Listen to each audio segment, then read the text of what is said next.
Welcome to our session about stories and vertical content. If that's what you're looking for, you're in the right place.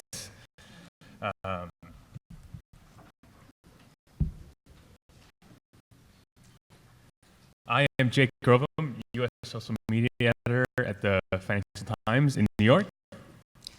I'm Fernanda Brownie. I work at the New York Times doing video production and edition for their Snapchat Discover channel. All right, so we are going to talk about Instagram stories and vertical content that's made for mobile. We may be preaching to the converted here, but why mobile? It's simply that's just where your users are. You can see from this chart, the desktop computer is falling and becoming, if not obsolete, not as much the place for people to get their information from. So it makes sense that you would develop styles and different approaches to reach people where they are, and that's kind of what this is all about. So Instagram stories and Snapchat in general. Basic features, vertically oriented, multimedia experience. What we mean by that is it's not text, it's not video, it's not anything, or just images. It's kind of this mix of all three that almost kind of creates a whole new content type. So be thinking that you can use all the different means and mediums available to you when you're making these. Audio agnostic. What we mean by that is audio is good to have. It can make it more interesting, but you should not expect people to be listening to it. So your story should work without the audio, even if you have it. It's great if they listen to it, but you can't count on it because people watch these things wherever they are, all over the place. And finally, anything can be a story. There's nothing that necessarily doesn't work as a story. There's nothing that works better than others. Anything can be a story. But what makes for good stories? That's why we're here. So topics to explore. Lists, timelines, procedures, and things with clear narratives. That is it makes sense. Stories work slide to slide. They're linear format. If you have something that is either a list or timeline like that, it will work. You can present it in a way that makes sense, and the users can tap through it. Magazine preview style. What I mean by this is an example of something I did at the FT. We have a feature called Lunch with the FT, where it's a big in-depth interview with a high-profile person. Then we put one together that looks like this, and basically it is, if you think of it as like a cover of a magazine in each slide. You're trying to get people, entice them to read what you're trying to get them to swipe up and read more about. And so each slide would be kind of its own separate teaser. Events, live or otherwise. This is an example of the first Amazon bookstore that opened in New York. We sent a reporter there to cover it. And she didn't do this live with our Instagram account for the FT, but she took a bunch of photos and sent them to me. And then I took them and produced them into a story on this laptop and made it for something that we could upload to Instagram that looked like it was covered from a live event. We didn't mislead anyone about that, but it worked that way. People. People look at a lot of other people on their phones, pictures of their family, friends, things like that. If you can and you have a story that involves people, show people. People interact with faces, they like faces, they see themselves in faces. That'll help make your story more engaging and more interesting for people watching it. And finally, related to that, with stories especially, like I said, it's not text or image or video, it's all this kind of combining together for a new product. And so your visual should reflect that. You want visuals that relate to the text that you're trying to say, that show and not just telling people what they're seeing. Here are some examples of, this is from the London Natural History Museum. It was about a meteorite. We had a picture of the meteorite. I mean, it's not rocket science, but you could use a picture of the museum or anything in that slide, but you just show them the meteorite, you're talking about the meteorite, it all works together that way. Same with the earthquake in Japan. And here are some technical details that you may want to follow when dealing with vertical images and videos. Like still images can be 400 by 700, and video 750 by 1334, which is the aspect ratio of the iPhone 6s. And these are just suggestions, but whenever you're dealing with mobile, you need to remember that there are different types of phones and you're going to be dealing with different types of aspect ratios. So just like our suggestion is stick to one aspect ratio and then concentrate the information in the middle, because even if there's going to be some cut of information on the top or on the bottom of the screen, your main information won't be lost. And another thing that is important to concentrate information in the middle is sometimes, depending on the platform, the logo of the company is sometimes on the bottom or in the top. And also depending, there will be like swipe up, read, or watch. So just like to leave space for these things. And stories that are very long tend to leave the user a little bit tired. Later, we'll talk more about how to make the user complete your story, but just keep in mind that the longer the story, the more difficult it will be to complete. And if you're looking for a good completion rate, you should pay attention to this.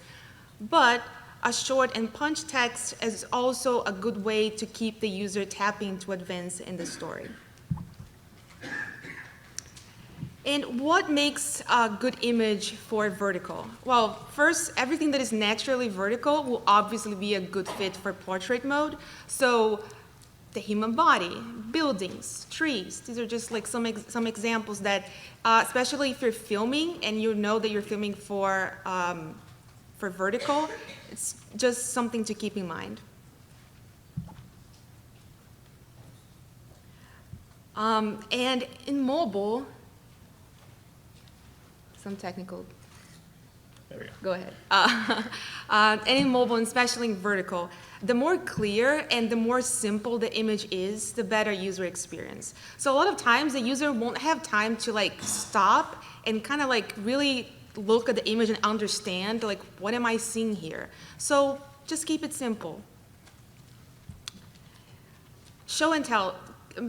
Seems kind of obvious, but we just want to reinforce that whenever we can use images to complement what you're saying in text. So if you're talking about a company, you can show the logo. If you're talking about a specific food, a specific dish, or a specific drink, you can show the picture.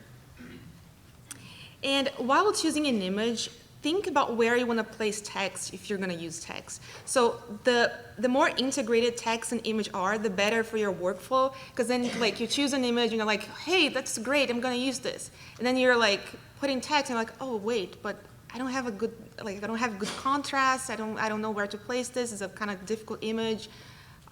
Wait, I'm going to have to go back and choose something else. So just like if you're using text, just remember to like match with the right image.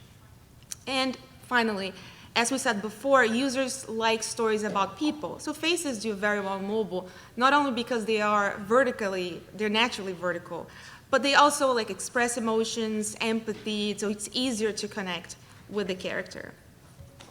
So let's talk about production. What should you have in mind when producing vertical images?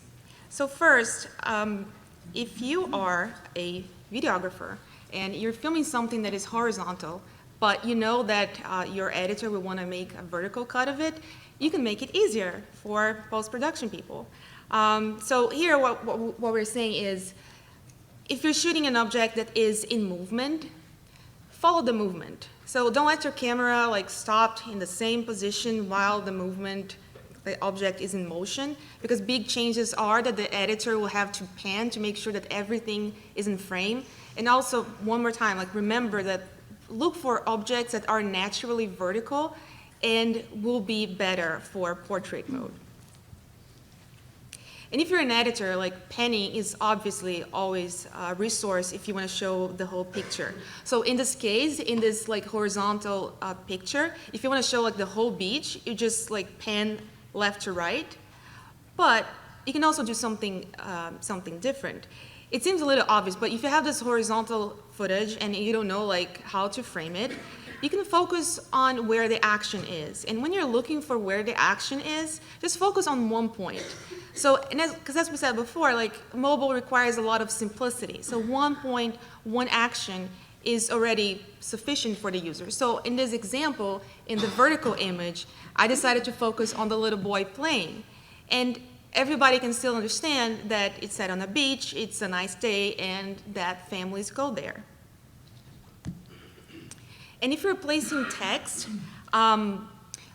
especially, like one thing to have in mind, especially if you're dealing with time limitations like Instagram stories or Snapchat, that you have like 10 seconds sometime and then the snap loops, or if you have 15 seconds and goes to the next slide, is one good thing about text is to break up the information. So there are many advantages of doing this.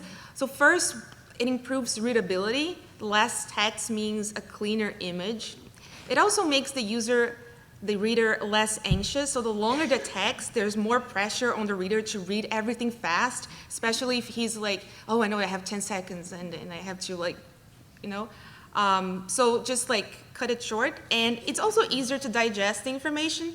Providing these bits of information makes it easier to absorb and also have time to look at the image and then comprehend the whole action that's in it. And staying with text, really contrast matters. So you're dealing with relatively small screens compared to what we might be used to for video or design. And a lot of times there are dark backgrounds, busy backgrounds. You can see on the left-hand side we have the EU flag and the UK flag together. There's a lot going on there. So you need to create some kind of contrast between the background and the text because you want what you're trying to relay, the information, to really jump out. And the two examples on the right are similar, just like even if it covers up some of the image, having something behind the text can help kind of make it jump out at readers or viewers, sorry. And again, you can think of this when you're selecting images that, if there's a busy background, that you can put the text in a certain way that will still work. All right, so we're going to focus a bit more on Instagram now. That's what I primarily work on at the FT. Well, I do a lot of things, but Instagram is what I'm talking about here. And this is just kind of, some of you may be more familiar, so some of this you might be aware of, but this is just kind of a bit of, slightly advanced tips that can, go beyond just kind of static slides, 1, 2, 3, 4, that relay the story you're trying to tell. So tapping forward to tell a story. This is something that I remember when Instagram stories started, no one was doing, and then somewhere along the line, we all figured out that this is something you can do. Basically, you can see this is a story I did about Germany bringing back to Germany bringing back a bunch of gold from overseas. And there was a lot of information to relay in the first 4 slides, right? This is about 53,000 gold bars. This is kind of a complicated topic, but I wanted to get enough information in the beginning of the story to make people interested. And if you're an FT follower of Instagram, you're interested in this story, trust me. So this is an example of, the same image is repeated 2, 3, 4 times, and the text, you just kind of add to the text as it goes. And the way that works, if you're not familiar with Instagram or this format, is basically you can tap forward as the reader and kind of you're like almost kind of demanding more text as you go. It seems like a small thing, but it allows readers and viewers to watch their own pace. If they want to skip forward and just keep going, they can keep going. And it keeps the text short so you can relay more information without having a huge block of text. At the same time, it again, sounds like a small thing, but it's a little bit of interactivity to the story that's kind of nice if you watch it. The first slide. So if you think about Instagram stories, if you're familiar, a lot of people watch the story. They go to the top of their feed, and they go kind of like account to account. You can swipe, and you go, and you may only see the first slide of someone's story. So if you're a news organization, and they may be, it's not, you're competing with people's friends, family, that kind of thing, you have to make sure your first slide is very good. The one on the left is an example from Bloomberg that I saw that I keep in the back of my mind as kind of a really great first slide. Especially I would think if you're a Bloomberg follower, their audience, they probably travel a lot. I want to know why I shouldn't eat any food on a plane. That's a very, very straightforward, it's very simple, but again, I mean, if you don't want to know what that's about, you probably don't fly very often.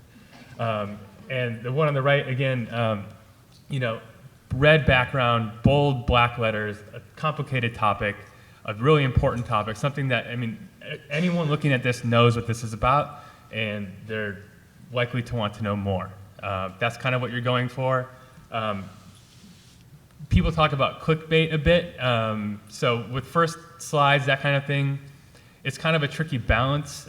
You want to both kind of let the viewer know what the story is going to be about, but at the same time, you can withhold a little bit to make them continue reading. So you don't necessarily want to give away the whole thing right away, but it's kind of a complicated balance like it is with any headline or teaser or anything like that. So about workflow a bit. I've actually had some questions here at this conference so far about this. It can be complicated to get video files and images, well, video files especially, onto a phone in a way that you can upload them to Instagram. That's not kind of like through iTunes or something, or iMovie, something like that. So if you use a Mac and you have an iPhone, I recommend using AirDrop. I think that's the best way. If you have the capacity to do that, it's literally drag and drop over Bluetooth, and they appear on your phone and they work all the time. And that's especially when email doesn't work. SMS text message, I would not use your data plan for that. They're big files sometimes. But iMessage, Slack, things like that can work if you get stuck or if AirDrop isn't working, if that isn't an option. And then the 24-hour rule. So everyone knows, or most people know, that these things don't last more than 24 hours. But with Instagram, you can only upload an image or video provided it's less than 24 hours old. And Instagram knows. I don't know exactly, I'm not smart enough to know the details of the file metadata, but I'm telling, like, if your image is exported 2 days in advance and you go to export it, it just won't show up. It won't even be an option. And you can go into the file and change the date of when it was created and everything, and it still won't work. At least it didn't work for me. So just wait till the last minute you can to export the media you're trying to upload, because that gives you the full 24 hours from that point to get it uploaded in the way you're happy with it. If all else fails and it's a static image, you can always, if you have it on your phone, you can take a screenshot and upload the screenshot. That's kind of in emergencies, use that case. It's not fun to have to resort to that, but it will get the slide up if that's the only option you have. And again, just to reiterate, just wait to the last minute. I did one right before this panel, and I was busy exporting them right before I came here. So I follow my own rules when I can, because I've had to redo them on a Saturday morning before. Instagram's native tools. There's a lot in Instagram that you can do beyond, that you can add to your stories beyond what you produce on your computer. And Instagram's guidance, and I agree with that somewhat, is using the native tools is a way to make your story look like it fits Instagram, especially when you can add them to something that you produce on a laptop. People can tell the difference, the fonts are different, that kind of thing. So if you can work that in and make it look like it fits the platform, that's always ideal. So on the left-hand side, we have the kind of pen tool that they have. It can be simply drawing an arrow to something. I mean, people do that with their own stories. You want to look like a normal person using Instagram. It's produced nicely, I guess. Another example is in the middle, geotagging things. This was, again, the London Natural History Museum and the New York, excuse me, Amazon bookstore in New York. The advantages of this are two things. When you include stickers like this, Instagram will actually tell you how many people interacted with the sticker on your story, which is just kind of a nice way of seeing how much they're engaging with your content. And the other thing is Instagram has started doing kind of like local stories, roundup stories, like Snapchat was, or still is maybe? Still is. So you could potentially, get this slide in the local London story, local New York story, reach people you wouldn't otherwise reach, and they may click on your logo to keep watching the rest of your story, may end up following you. It's basically just a reach tool that Instagram allows you to use, provided you leave space that you can put the sticker in and when you're producing it and work like that.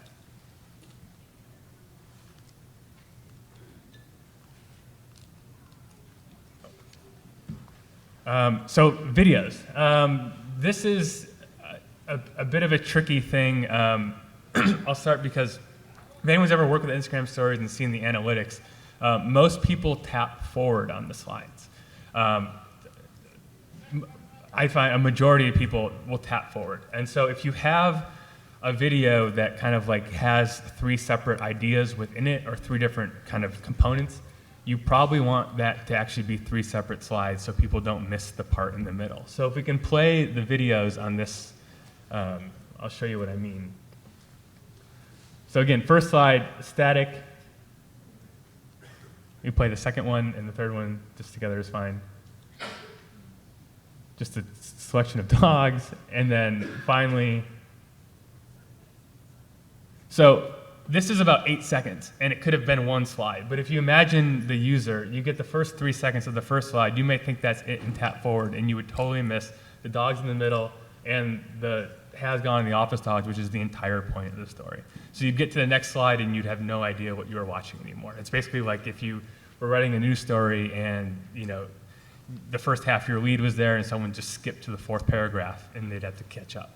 So that's just a small thing that you can do to kind of not allow user behavior to undercut the narrative you're trying to tell.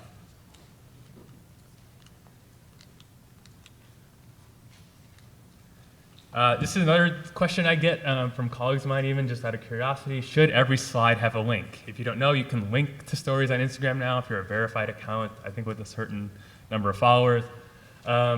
Basically, my suggestion is if you're trying to optimize for traffic, I don't see why not. If you want the most people to get to your site, there's always be more people watching the first slide of your story than the last slide of your story. So if you want the most people possible to get to your site through your story, put a link on every slide. Some people, you may want to optimize for completion rate, so you don't want to give people another option to leave your story. That's fine. That's just a different option, and it's kind of what your goals are. The other way you could go about it, and I did this with the 2 slides on the right, when Trump moved to end the Dreamers program. We had a news story that was from that day when he made the announcement that he was going to do this.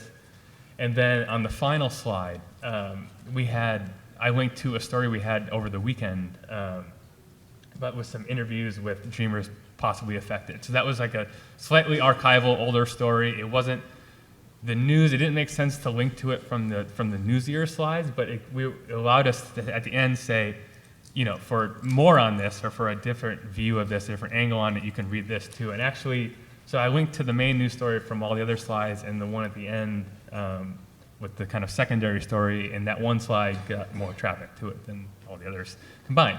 So people, will follow through, and you can kind of work with that way. Obviously, if you did like the magazine feature type preview, you'd want to link to whatever story it was for every slide like that.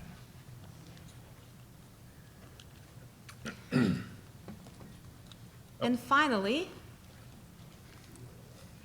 how to tell a story in 10 seconds. This is very difficult. But first, you need to decide what's the goal of those 10 seconds. Do you want the user to leave the story and swipe up? Do you want the user to keep tapping to advance, and then there's going to be like each snap or each slide depend on each other as a whole sequence? Or do you want the slide or the snap to stand alone, stand by itself, and just tell a story in 10 seconds?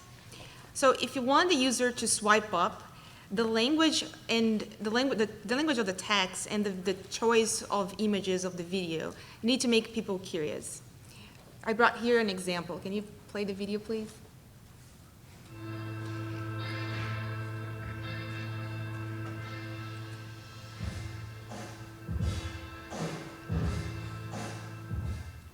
So this is a video that the Times published on the Snapchat Discover channel. And it's about a video of this couple they're transgender and they were in the military. And we published this at the time that there was a transgender ban in the military, so everybody was curious to know what they're like what is their lives. So the way that we went with it is what it's like to be a transgender and at war, which is already very impactful, and you're yeah, I want to know about it. And then I also chose images of him like getting dressed, getting ready to go to war, and him with his fiance, and like how is it their relationship? They're engaged, or they're getting married? Am I gonna see this? So it's like the images that I selected to make people curious, to create that tension in the end, and to make people like want to swipe up to watch the video. But you can also decide to work with a series of snaps, and then each snap will depend on each other, which is okay, but then you have to think about sequencing. You don't want the user to drop in the middle, because then he's not going to get like the full information, not going to comprehend the whole story. So like the swipe up, you need to stimulate this tension in this element of surprise. So can you play both videos, please?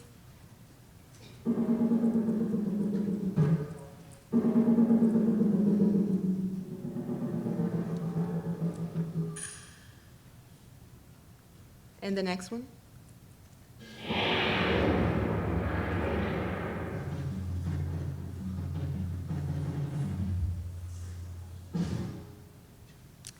So here we're explaining the process by which an artist is creating his painting. And to make users continue to tap to the second snap, I decided to finish the first one with the, hey, something's going to explode, how is it gonna be? Right? And we had a good amount of people tapping to advance the second slide. So again, is to like create this mystery, create this tension and this element of surprise, so people can keep going. And the way that you think about it is put yourself in the place of the user. Like, would I want to tap? Would this make me interested? And this is always like a good way to go. And finally, you're also able to tell a story in 10 seconds. It's possible. But then like your mindset has to be different. You don't want it to produce curiosity. You want to sum up the whole subject in 10 seconds. So then you need, like, don't be afraid of cutting, of editing like a lot, and choose all the most important images that for sure will tell the story that you want. So this video that he's gonna play for us is about how to cut an avocado. And you're gonna learn in 10 seconds.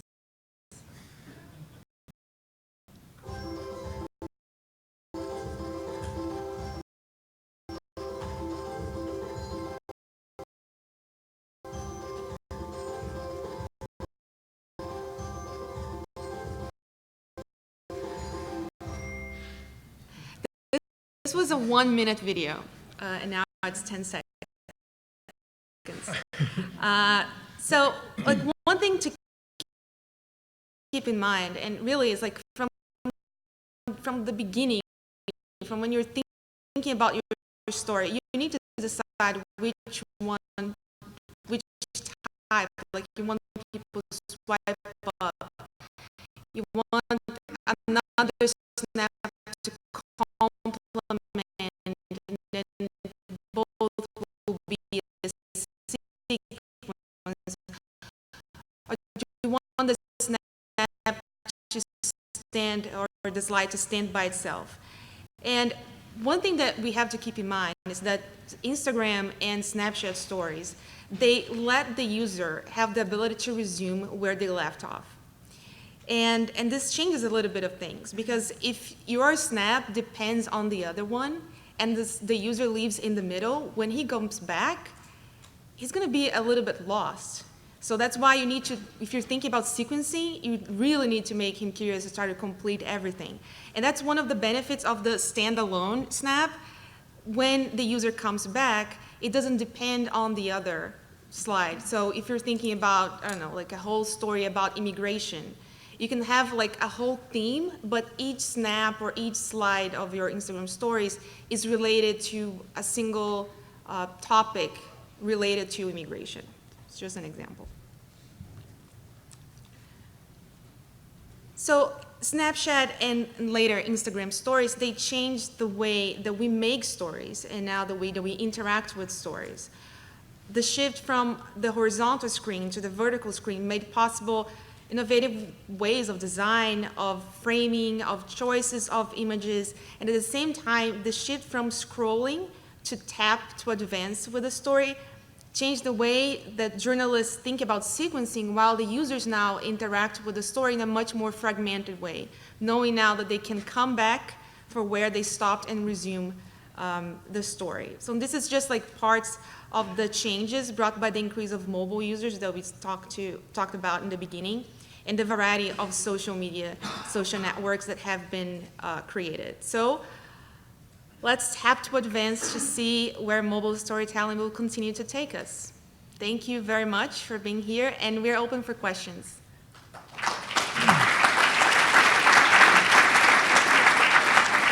Can we just take them, or do we need a mic or something? Or you were first. So I'm curious, I just started using Instagram. I've used it before, but I'm using it a lot more now. I've been taking videos and photos. Sometimes I'm taking it on my native app on the phone, just because I'm not sure what I'm going to do with it. And I think, I can make an Instagram story out of it. But what I'm finding is that with photos, I can figure out how to crop it. With videos, what tools do you suggest? Are there other apps that we can use to help, especially if it's not done in the right format? And the other thing I've noticed is that when I do it with a vertical, it's actually harder to crop it in Instagram, but horizontal seems to work better, so I'm just wondering if that's accurate or not. You want like apps to crop on your phone? If you've got video on using the native iPhone app, what's the next step? What app should we use so that it's formatted so that it actually looks good on Instagram? Do you have any tips? This is on a phone that you're trying to do this, or? Yeah. Let's say I just right now did some video. What would you? And you do it horizontally, because if it's vertical, you upload it directly. Yeah. Although it cuts it off. I have an iPhone 6. Mm-hmm. It's not the right format. Oh yeah. So Instagram, yeah. With video in particular, photos I know how to crop it just on the actual app. Yeah. Well, so the problem is that the Instagram story is the full screen, and the Apple iPhone camera is not. So. That's why it crops it, because it's basically like the iPhone. Just like this, the vertical screen will be like this, but actually this screen is like bigger. So that's why it will crop. So when, it's something to have in mind, like when you're filming and if you think that maybe you're gonna use it for social, for Instagram or Snapchat, just like, I don't know, if it's a face, for example, like if you, instead of putting, I don't know, it's kind of difficult to explain, but like this is vertical, right? So instead of putting like the face like right here on the top, because obviously it's going to be cropped when it expands, put like the face here in the middle, because when it crops, the face is going to come up and you'll have the person speaking. So yeah, it's just like to have this in mind that, so even though like our phones are not adapted to be vertical first, so just like the way that you film it, you just have to remember this. The other thing we didn't mention, so just about like tools that we use to produce. Like for video, I use Premiere. I use Premiere too. Yeah, and we have, so we're going to share a link with templates for a Premiere template that's in the shape that we're talking about, and a Keynote template for Macs, which is what I use to produce. I mean, it's basically PowerPoint for Macs, but it's what I produced static stories with. But there you get the freedom to pan, zoom, enlarge, shrink. I mean, so like that. Yeah, I mean that's. Yeah, I would say Premiere's or like Final Cut. I mean, there's not even like this simpler like Apple apps like iMovie. At least not the version I used would allow you to do like vertical. Like they're pretty limited. So like something like Premiere is kind of where you get the freedom to select what size you want to be working with. I'm not sure this addresses the cropping question, because I'm not really clear on what you mean, but there are a couple of apps. There's one called Videographers and another called Rolling, which I think comes from GoPro, but I'm not sure. That may help you out if you've got stuff you shot one way and you want to turn it to vertical. Video crop, I've used it. Yeah, and you It, can it, edit vertically and rolling. it's, video crop can be a good option, but again, it depends on the aspect ratio of your phone. Can you repeat the question so people can hear it? She asked like what kind of apps or tools we can use to crop images to fit in the iPhone, to post video, to crop video to post on Instagram stories. And basically like it's very limited, and basically like we use the Premiere software to crop these, and Keynote for images. But like one thing to have in mind is, again, like the vertical of the phone is not the whole screen. So again, like don't like concentrate information in the middle of the screen instead of putting like on the top, because it's going to be cut when you upload to Instagram stories. In the back, sir. Yeah, hi, I'm Jerry Hester, News Director for CUNY J School. And this is a great presentation, lots of takeaways here. Thank you. One that sticks out is when you mentioned about using some of Snapchat's native tools for fonts and things. It made me think, though, what are the rules of thumb, if any, in terms of integrating branding as far as logos, and where you do it in the presentation, how big, et cetera? So at the FT, I've started working with the video team a bit. You're talking about like the organizational branding. Yeah. Basically just kind of like taking the watermark that we have in like landscape videos and just making it smaller in upper right-hand corner. The one I haven't been as worried about, I know other people are, but personally, because they're not really shared. You know, it's not like a video where it's going to be shared on Facebook and it's going to go wherever, and it may not be connected to your page or anything. Aside from taking a screenshot or something, there's not really a good way to like share someone else's Instagram story. So I haven't been as worried. I know that's probably not a satisfactory answer for brand-minded people, but personally, I mean, it's like it's on your account. People are watching it on your page. It's kind of more contained than, you know, video or graphics or images that you would share on basically any other kind of social.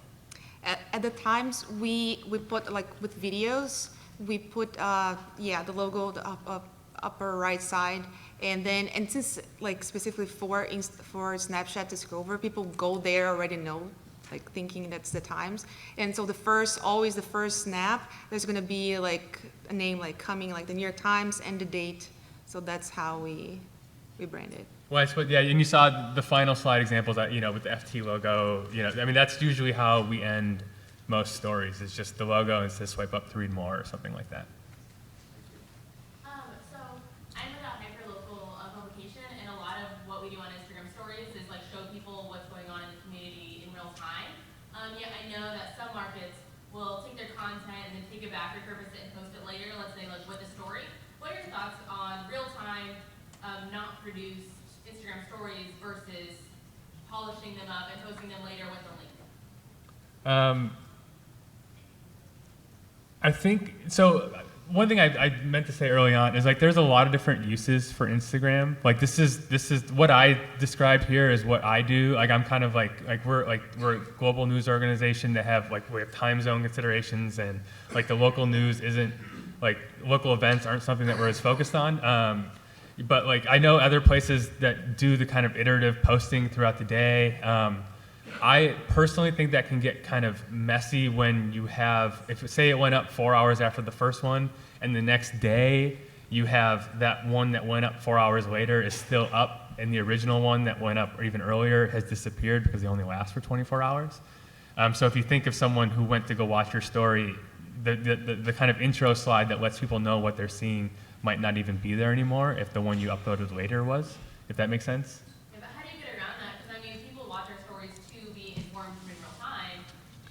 And I know it gets messy, but I think Instagram stories are messy. Yeah. So it's like hard. Yeah, I mean, so if that's the way your audience is consuming them and they're responding to it, then that's what works. I mean, it's like listening to the audience and following kind of the way that they use it, which makes sense too. We do like selfie intros, so like if we're at an event, we'll like do a selfie intro to tell you what you're at. I know that it expires, like, but if it expires before the other one, it won't be too much. Yeah. They'll kind of be all in a row, but that's kind of what we've been experiencing. Yeah, and the reality is for us, like, we don't have a lot of events that are Snapchat or Instagram friendly, so it's kind of more, I mean, by necessity. To produce. One good positive aspect of Instagram stories is that, like, you have so many different ways of there's so many opportunities to explore Instagram stories. You can post some like live event and you keep updating, and it's gonna be kind of wonky, but that's fine. But you can also publish something like beautiful, like a whole edition of beautiful photos, and then at the end like swipe up to see more. So it really depends on what your story is about, and I think both work very well to the platform. Yeah, and just real quickly, if you've ever seen like I know like Bustle is known for doing basically like program shows on Instagram stories, and The Guardian has kind of a weekly like fake news or not quiz that they have. I mean, so there are places that do kind of like programming as well. The New York Times Instagram has a kind of a whole style of its own that's beautiful and works fantastic. I mean, so there's definitely different ways to go about this. There's no one right or wrong way. This is just kind of what we've found works and works for us and our organizations. You in the back? Yes. So I wanted to know what are your guidelines for like live storytelling when the next moment isn't predictable or the narrative is really unclear. So I guess that would speak more to storytelling with events. Well, for Instagram stories now, you can do something live, and then obviously it's unpredictable, and if something happens and I don't know, if you're in the middle of a tragic situation, you obviously have to be very careful with what you're showing. But if you're like just like snapping and then posting like immediately, you obviously can filter what is appropriate or not to show to your audience. And one thing I say is probably a good idea, like obviously say, like have a start point, like set the scene or whatever, and then no matter what happens, I would say it's probably a good idea to just have like some kind of ending. Like you eventually will leave wherever you are. So make clear that that the story is over or something. Yeah. Do you guys have any best practices for having two stories on an account at once? So like if we post something at 6 p.m. and then that one still lives for 24 hours until 6 p.m. the next night, but we also have an event at 9 a.m. and we want to get it on the account, do you ever delete, or do you kind of just let the two things live?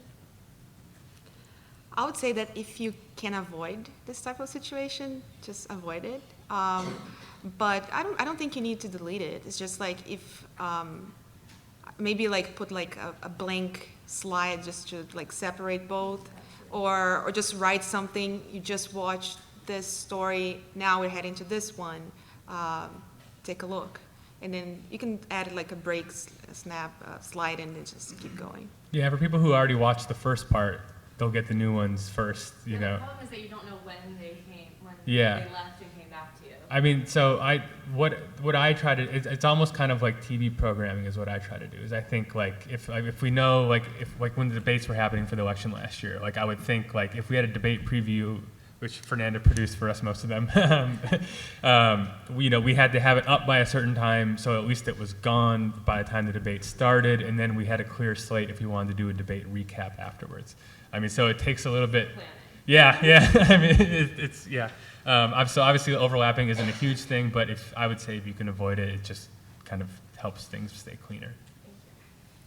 What are your thoughts on adding like movement to still images, even if it's just like a little zoom? Do you think that's kind of a novelty, or it actually adds something? I'm a big fan of this. Yeah, I think that I would usually add something. It can be boring sometimes. So yeah, I wouldn't add anything like very quick, any quick movement, but something like a very slow zoom or pan, just for the user to feel there's some kind of motion there, and I think it helps keep the user in the slide. For I sure. think panning can be really nice if you have a landscape image. It's almost like the person is like seeing like The whole picture. Yeah, and it's a nice way to show a big image on a small vertical screen. For sure. So this is more of an institutional question rather than a production question, but it's really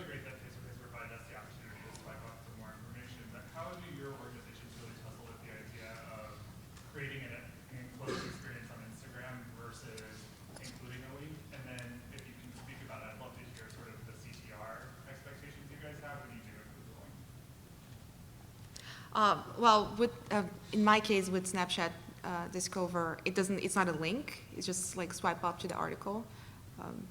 So Yeah, so you're obviously, the FT has a paywall, so and these exist outside of it. But for one, just in kind of so. Instagram initially was kind of just like a reach mechanism for us. It was kind of a brand awareness and a way to just kind of test the waters. I mean, we've since grown to over 500,000 followers, so it's become kind of like an established audience, and it's continually growing like thousands every week. So and it's a young audience that we don't otherwise reach, and so it's important in that sense. The other thing is like the URLs that we use that allow people to read whatever we're linking to for free are unique in the sense that like you can't really copy and paste them and share them elsewhere. And so it is contained and off-site and off-platform, that kind of thing. But it's not like opening up the paywall that much. It's just kind of like a small part of our audience that it's like one story, whatever, every 24 hours, chosen usually by me as something that would interest that audience. And as far as click-through rate, I mean, it's we see everything. Oh, I guess so. It's kind of hard to calculate because I haven't figured out whether it's best to go by like the last slide or the first slide.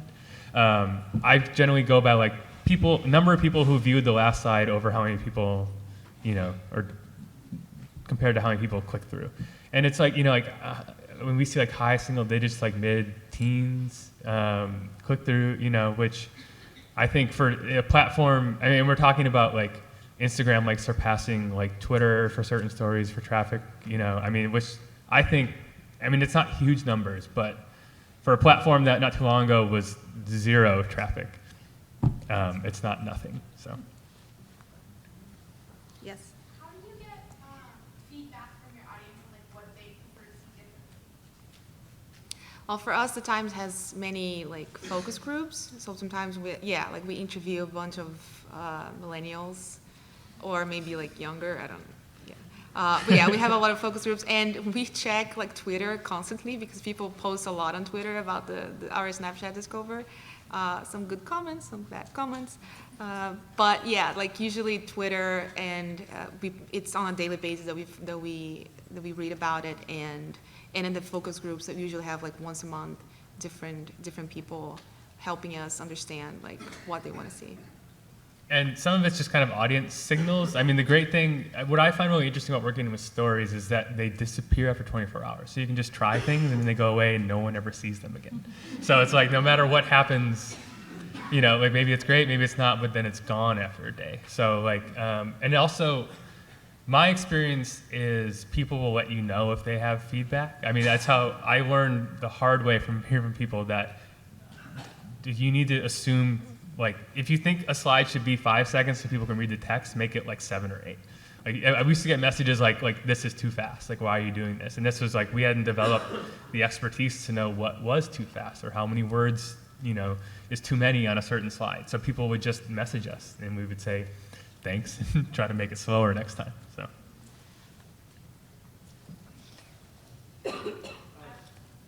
Her, yeah.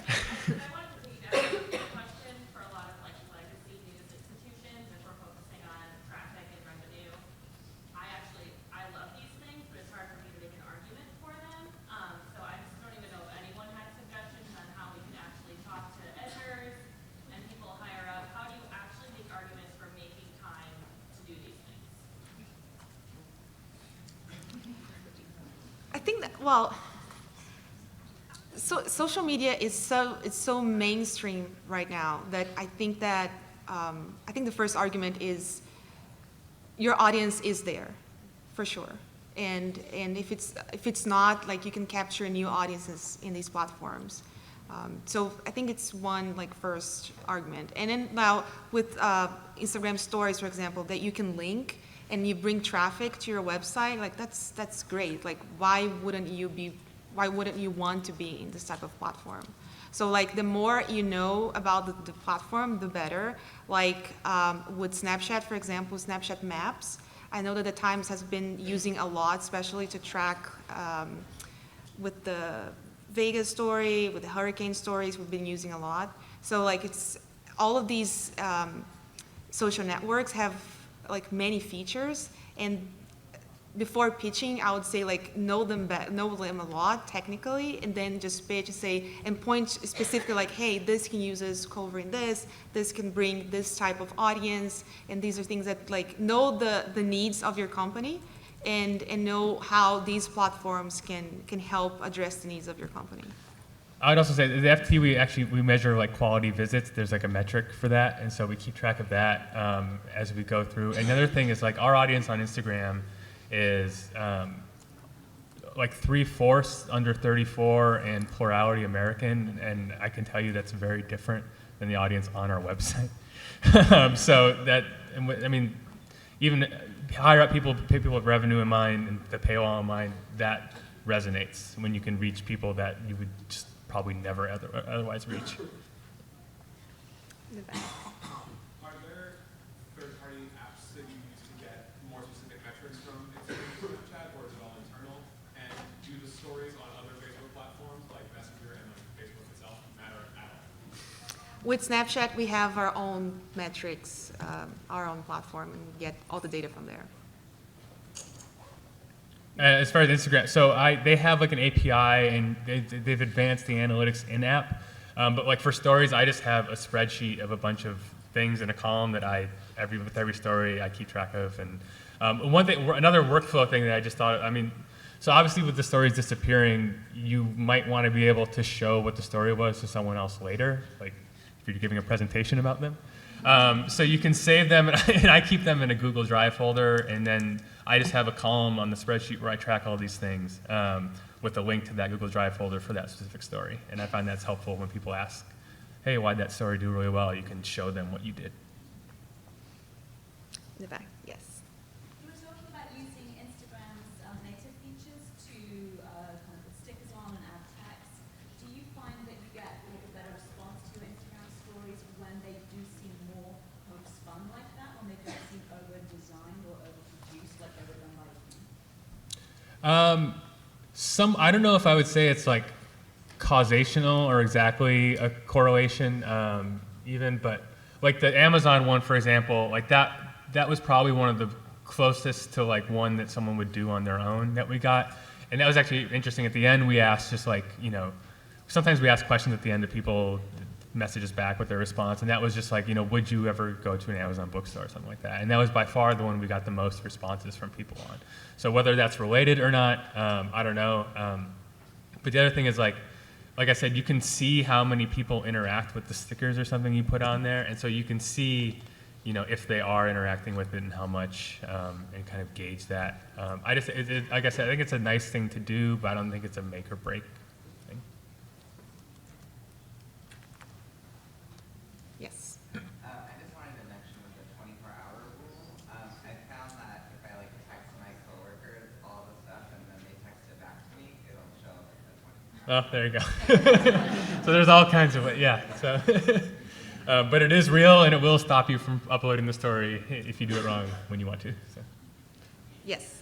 How are you guys dividing up your time between Snapchat and Instagram? Well, I only work with Snapchat, so I'm fully dedicated to it. You work with more. Yeah, so platforms. my job is running our Facebook and Twitter accounts, and then Instagram kind of in between. So that is, I try to keep things fresh and things going, and that's kind of like, it goes back to the programming question. There are some things you can make an Instagram story on that are somewhat evergreen. And so like at any given time, I tend to have like 1 or 2 stories in my back pocket in my Drive folder that, like if I get busy on a day but I want to have a story up, I can just use that one. But for my job and for the FT, it doesn't make sense to have like a full-time person doing it. So that's just kind of the reality. Instagram stories and Snapchat are fairly new platforms. How did you prepare to get started doing that? Like, I'm assuming you both have a background in video editing, but what new skills did you need to get started with these platforms?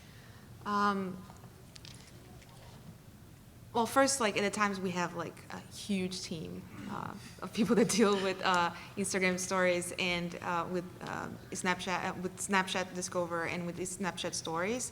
At Snapchat Discover, we are 9 people, and we are thinking about hiring more. So we're investing like highly for that. So we're very like separated. I do video there. There's a photo editor. We have designers. We have writers. We have producers. So it's very like compartmented, but everybody's part of the same team. And I know that the social team all the times always does a lot of Snapchat stories, and these are more like, hey, there's this event happening, let's cover this, or something like whatever happened, we're there and cover on the ground. And it's a learning process. It actually was like very difficult to put the team together because a lot of the people that they wanted to hire didn't have like the right mindset for mobile. But it's just like a lot of observation of like what other organizations are doing, like what do I want, what do I think it's better for mobile, and like what has, like if you're interested in a certain organization, like how does this organization interact with their users in mobile, and yeah, and reading a lot about it. Like there's a lot of like nice articles online, and just like getting like the theory of like how to make vertical stuff, and then let's just practice. Like at least for me, when I started like doing vertical videos, I would just like go on the street and just like film it with my phone and see how it goes. You know, go back home and see and edit this, and then I'll be like, how do I do this? How do I deal with this? And then like until today, sometimes like part of my job is to recut from horizontal to vertical, like all the videos that the Times does. And sometimes I'm like, how the hell am I gonna do this? Like I have no idea. And then I just like keep staring at it and just leave a little bit and just go back. And there's always a way of like a good way of putting for mobile. So the more you practice, the more you're just like coming up with new solutions. And the next time that you face something like that, you're like, oh, I know what I'm gonna do with this. And then I was a reporter who didn't, I knew how to use iMovie, and I took a video class, learned how to use Premiere, and to be honest, Fernanda came to work with the FT through the Studio 20 program and basically developed our vertical video expertise. So that's where that came from. Yes. Can you talk about tactics that you've used to build audiences on both platforms and how they affect your work? I'm sorry, can you repeat that? Tactics that you've used to build your audience on both platforms? Right. Well, for Snapchat Discover, we had a lot of like promotional material before. So apparently, like I didn't see it, but Snapchat, like like sometimes they have like ads in the middle of snaps. So like they would like say, hey, the New York Times is coming to Discover. Just then you could subscribe to the New York Times channel even before we launched. And if you don't have that kind of relationship, which is common, I understand. Yeah, so one thing that like we made like a huge campaign even inside the Times, like, hey, we're going to Discover, please share. So the Times has the Snapchat has the QR code, and each snap has a snap code, and then we just like spread out on Twitter and on Facebook, and like just kind of like it began with the Times reporters and all the staff, and then we just made it big, and then also like by the QR code you could subscribe to the Times Discover. So we use like actually other social media channels to reach everybody. I have a question. What do you think about using content, Instagram stories content for Snapchat and using Snapchat content for Instagram stories? Use it twice. Right.